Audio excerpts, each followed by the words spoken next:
Section 10.14, Genetics.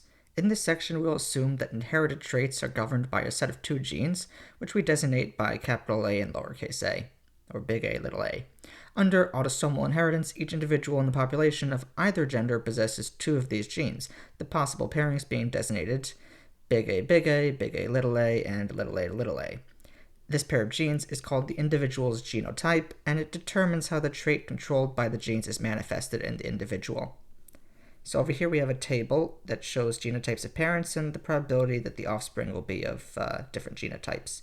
So if you look at the first column, we have that both parents have big A genotype, and that means that the offspring is guaranteed to have big A genotype. So we say the probability is 1, and there's 0 probability that they'll be big A or little a.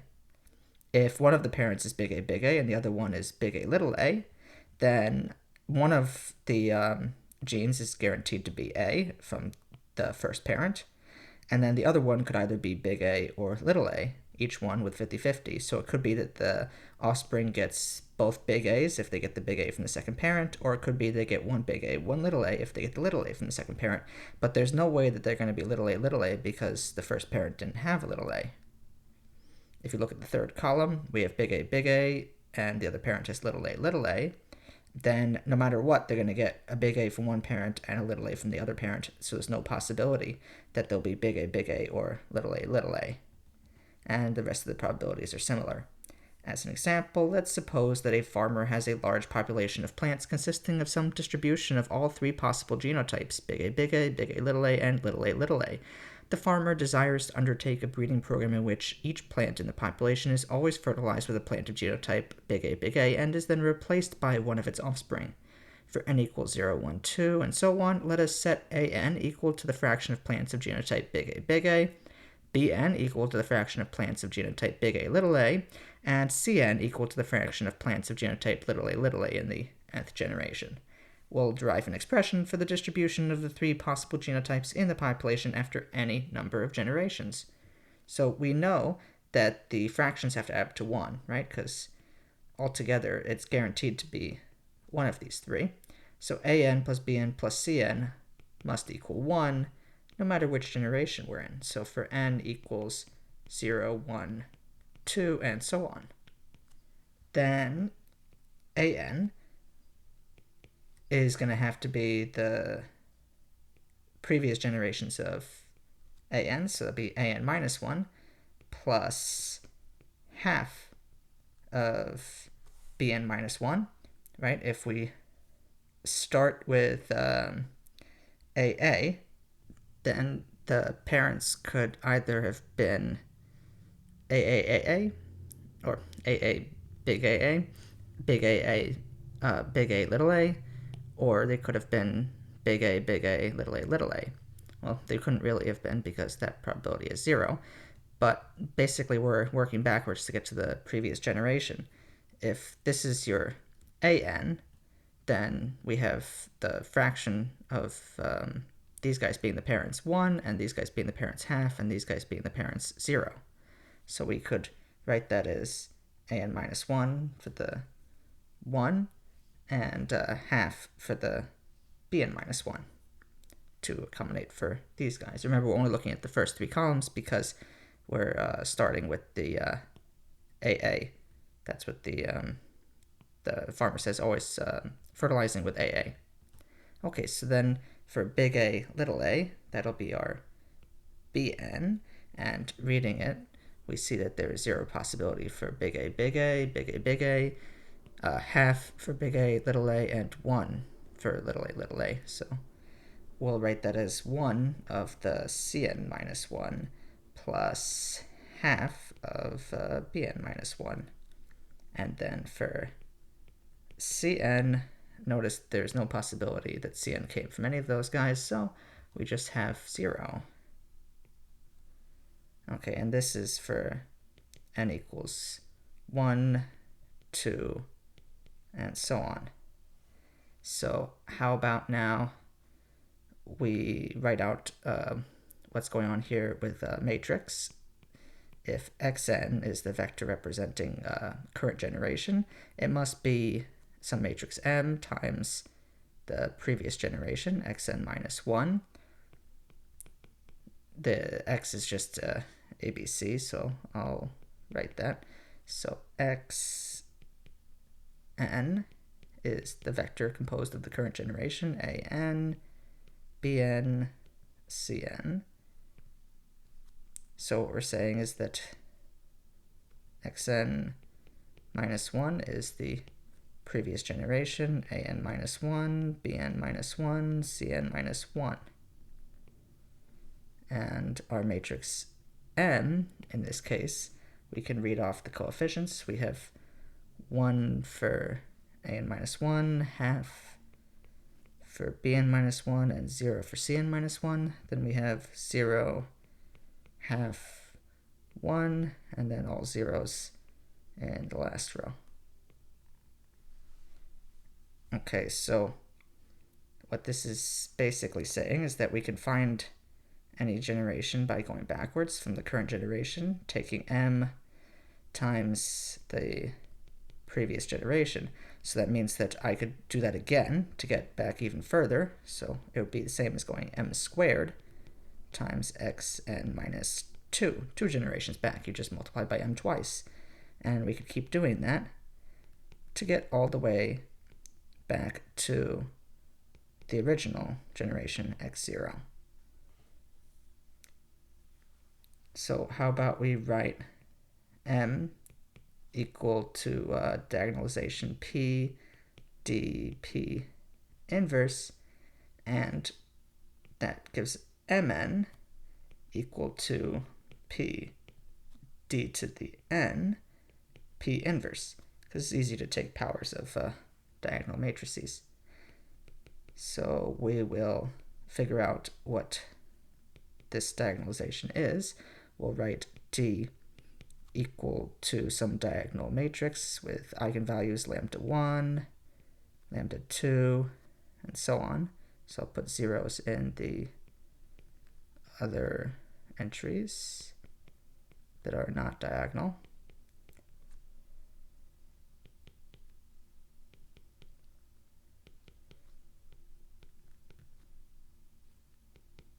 Okay, the last eigenvalue will be lambda k, say. And what we'll do is we will raise that to the n. Like I said, it's easy to take powers of diagonal matrices, so we just have to raise each of the powers of the diagonal entries. Or raise the diagonal entries to the power. And so we still have our zeros.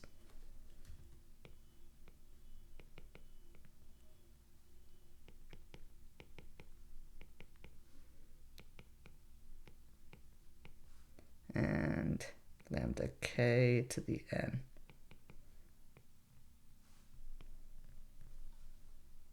So what we'll do is we'll start with what we have over here, where lambda 1 equals 1, lambda 2 equals a half, and lambda 3 is 0, just by reading off of these entries over here.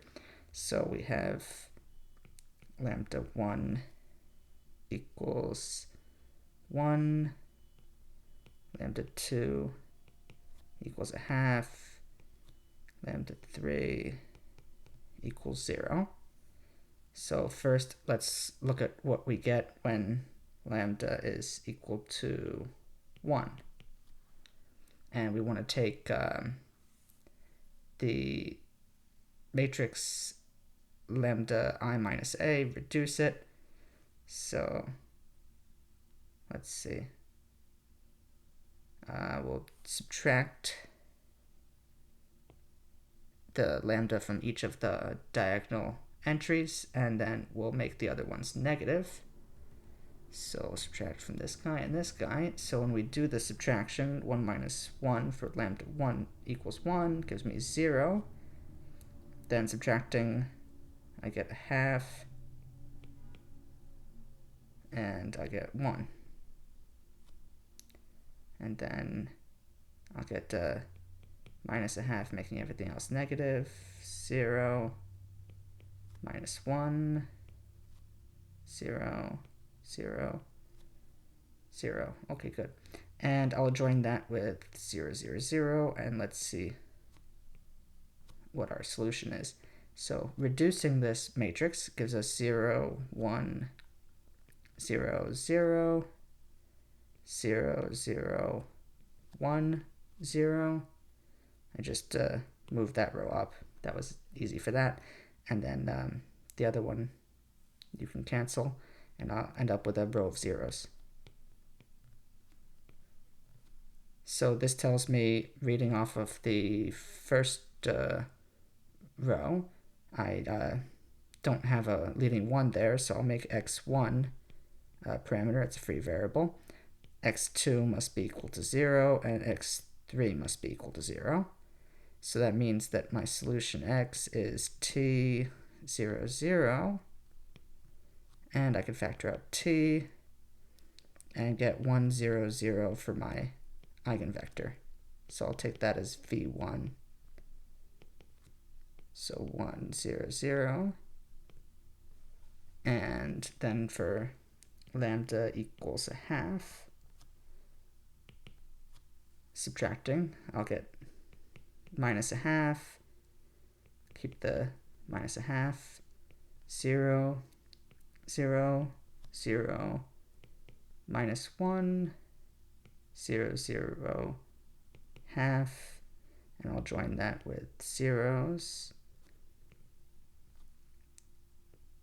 And then I'll simplify, or I'll reduce it to 1, 1, 0, 0, 0, 0, 1, 0, 0, 0, 0, 0.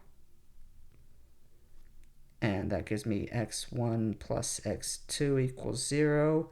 Gives me x2 is free, so that's be my t. And then I get x3 from right there equal to 0. So that means that I have x equal to minus t, t0. I have, factoring out minus t, 1, minus 1, 0. So that means that v2, my second eigenvector, is 1, minus 1, 0. Let's get the eigenvector for lambda equals 0. We'll have minus 1, minus a half, 0, 0, 0, minus a half, minus 1, 0, and all zeros in the bottom. We'll reduce that to 1, 0, minus 1, 0, 0, 1, 2, 0, and all zeros on the bottom. So that gives me x1 minus x3 equals 0, x2 plus 2x3 equals 0, and x3 is free. So I'll make that t, and then I'll have my solution given by t minus 2t, t. Factoring gives me t times 1 minus 2, 1, and therefore my third eigenvector is 1, minus 2, 1. So that means my diagonalized matrix is lambda 1, lambda 2, lambda 3. So I'll put all zeros there. And I'll set that equal to 1, 0, 0, 0, half, 0, 0, 0, 0 for my eigenvalues. And then my matrix P I built out of the eigenvectors. So that'll be v1 adjoined with v2 adjoined with v3. So for v1 I have 1, 0, 0. For v2 I have 1, minus 1, 0. And then for v3 I have 1, minus 2, 1. Beautiful. So now I can write xn in general as p dn p inverse times x0.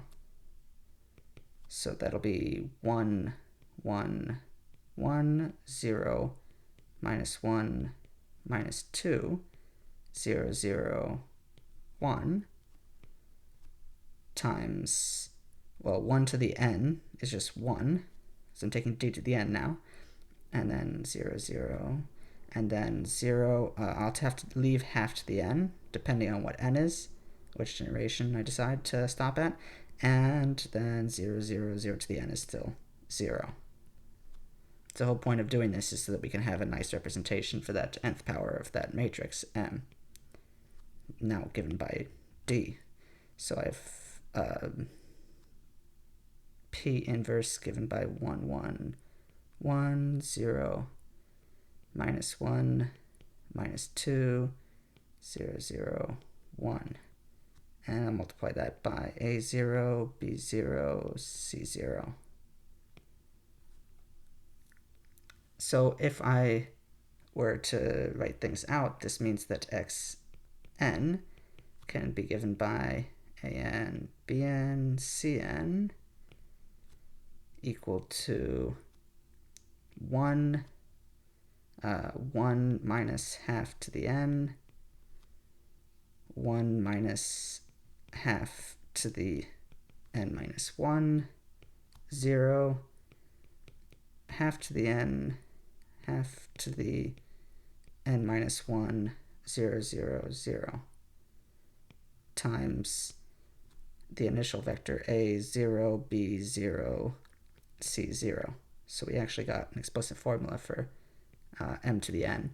We could also multiply out the a, b, and c, or a0, b0, c0, to get a0 plus b0 plus c0 minus half to the n b0 minus half to the n minus 1 c0, and then half to the n b0 plus half to the n minus 1 c0, 0 as an explicit formula for xn. So now let's take advantage of our constraints. We know that a0 plus b0 plus c0 has to equal 1. So that means that an, well, I have this guy's 1. So beautiful, I'll just plug that in. So now I have 1 minus half to the n b0 minus half to the n c0.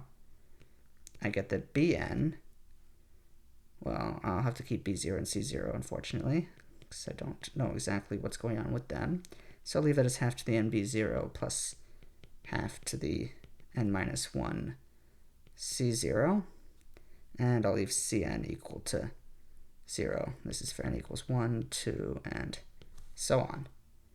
So as n tends towards infinity, notice the an tends to 1, bn actually tends to 0, and cn is always equal to 0. So as you keep breeding more and more offspring, eventually you'll just get pretty much all ANs, no matter what you breed with. Let's modify example 1 so that instead of each plant being fertilized with one of genotype big A, each plant is fertilized with a plant of its own genotype. We'll derive an expression for the distribution of the 3 possible genotypes in the population after any number of generations. Once again, we have to figure out what xn is, where it's equal to mn times the initial x0 vector.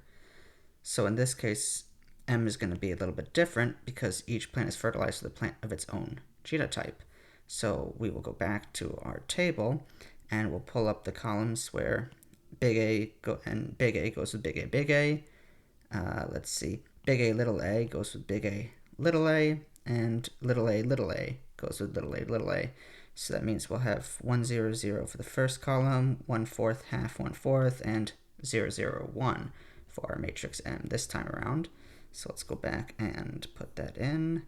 So we have that M equals 1, 0, 0, 1/4, 1/2, 1/4, 0, 0, 1.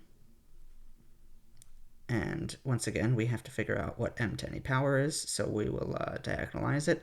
We will do lambda minus 1 minus 1/4, 0, and 0, lambda minus 1/2, 0, and 0 minus 1/4, lambda minus 1, to figure out what the eigenvalues are. It's a little bit less difficult in this case because it's not a triangular matrix, but we can still do it. So we will, how about expand along this, we'll do the cofactor expansion along the first column because we have 2 zeros there, it'll be easier. So we get lambda 1, or lambda minus 1 times lambda minus 1 times lambda minus 1/2 has to equal 0, right? Because we just get lambda minus 1, lambda minus 1/2, lambda minus 1, and then this is 0, so it's gone. Excellent. So that gives us a first eigenvalue, lambda 1 equals 1, lambda 2 is also 1, and lambda 3 is 1/2. So let's plug those in. So for lambda equals 1, we will just plug it back in. We get 0 minus 1/4, 0, 0 half, 0, and 0 minus 1/4, 0, and then we'll adjoin a column of zeros, and we will reduce. The reduction gives us 0, 0, 0, 0, 0, 1, 0, 0, 0, 0, 0, 0. It's kind of interesting. That means that we have x1 free, x2 is equal to 0, and x3 is also free. So I'll use t and s for those free variables. So that means that x is s0t, and I can factor out s and factor out t and split it as s times 1, 0, 0 plus t times 0, 0, 1. So I get both eigenvectors corresponding to these two eigenvalues. I'll get v1 equal to 1, 0, 0, and I'll get v2 equal to 0, 0, 1. Now let's figure out the last eigenvector we need for lambda equals 1/2. So we have minus 1/2, minus 1/4, 0, 0, 0, 0, 0, 0, 0, minus 1/4, minus 1/2, 0. We'll reduce that to 1, 0, minus 1, 0, 0, 1, 2, 0, 0, 0, 0, 0. And that gives us x1 minus x3 equal to 0, x2 plus 2x3 equal to 0, and x3 equal to t. That's our free variable, and that gives us a solution x equal to t minus 2t t. So factoring out t, we get 1 minus 2, 1 as our eigenvector. So we'll set that equal to v3. And now we can plug in. So we have xn equal to m to the n, x to the n, sorry, x to the 0, and we'll set that equal to the diagonalization, so p d to the n, p inverse times x0, And for P, we just build that out of our vectors that we got for our eigenvectors. So we have 1, 0, 0 for V1, 0, 0, 1 for V2, and 1, minus 2, 1 for V3. And we multiplied that by the diagonal matrix with eigenvalues 1, 1, and half. And I'll raise it to the n while I'm here also. So the rest should be 0. And then I need to multiply by P inverse, which is 1 half 0, 0 half 1, 0 minus half 0. And the initial vector I'll write as A0, B0, C0. I'll multiply out these matrices to get 1 half minus half to the n plus 1, 0, 0, half to the n, 0, and 0, half minus half to the n plus 1, 1. Still times A0, B0, C0.